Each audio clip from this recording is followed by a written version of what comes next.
You know, sometimes the biggest mysteries are hiding in plain sight. And right at the heart of the Quran, there's a 1,400-year-old puzzle that has stumped scholars for centuries. But what if the code has finally been cracked? Today, we're going to dive into a pretty bold modern theory that claims to do exactly that. So what are we talking about here? Well, for centuries, people have been fascinated by these strange single letters that appear at the beginning of 29 chapters of the Quran. What are they for? What could they possibly mean?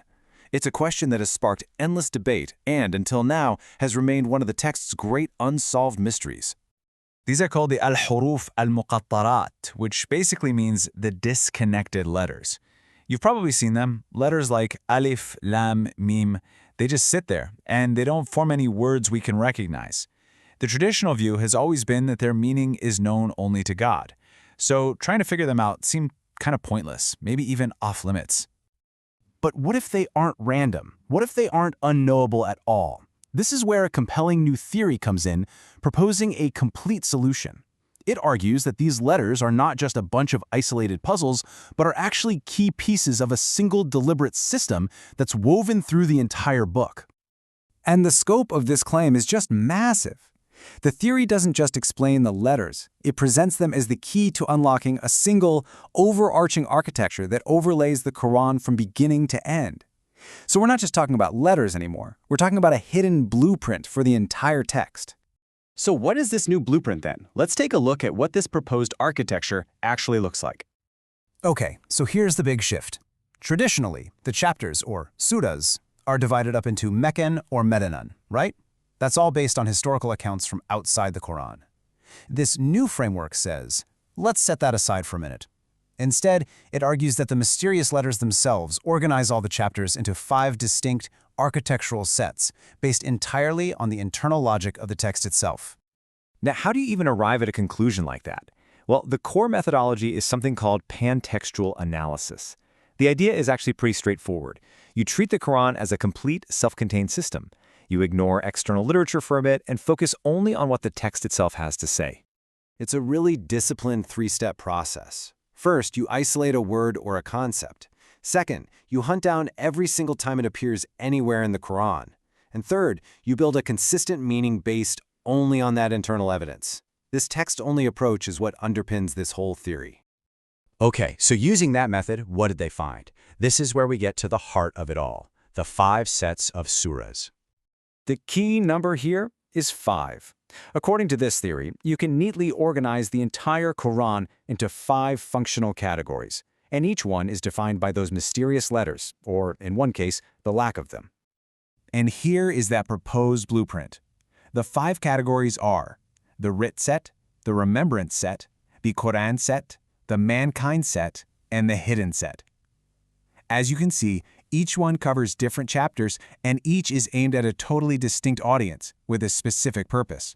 You've got everything from the writ set, which is focused on legal rules for believers, all the way to the Quran set, which is presented as a universal message for all of humanity. Let's break these down a little. First up is the right set. You can think of this as the foundational block. It's got many of the early, long chapters, and its main job is to provide really clear guidance and establish legal principles for the community of believers. Next, we have the remembrance set, which has a completely different vibe. Its purpose is to strengthen and encourage individual leaders, prophets, on a specific mission, who are often facing some serious opposition from the society around them. It's like a source of spiritual resolve. And then you have the Quran set, which covers all the chapters from 50 to the end. And here, the scope just explodes. The audience is now all of mankind, and its function is super broad, to reinforce belief, to call new people to faith, and to deliver some pretty serious warnings. Now you might be wondering, okay, but what about all the chapters that don't have any mysterious letters? Well, they're not left out. They form what's called the mankind set. This group acts as a general guide for everyone, covering history, law, and principles for just general societal improvement. And finally, we've got the hidden set. This one's really interesting. It's a small, self-contained block of 10 surahs that's actually nestled inside the bigger Quran set. Its unique job seems to be to balance these huge apocalyptic themes with very practical, this-worldly issues, grounding all that spiritual stuff in everyday life. Okay, so we have this intricate 5-part structure. It's a neat idea, What's the big deal? Why does any of this matter? Well, this is where we get into the really significant implications. Well, the implications are pretty profound. If this theory is correct, it suddenly provides a coherent logic for a part of the text that was always considered a mystery. It supports the Quran's own claim to be a complete book that can be understood through reason. It also seriously challenges the need to rely on external literature for interpretation, because it suggests the book contains its own key for how to read it. It basically offers a whole new way to approach the text, derived entirely from within. So this theory really reframes the mysterious letters. They go from being this unknowable divine secret to being a kind of architectural key. If the key works, it could unlock a new, internally consistent way of reading one of the world's most influential books. And it leaves us with a fascinating question. What happens when we find new keys to ancient texts? The way we read the past could totally change how we see the future.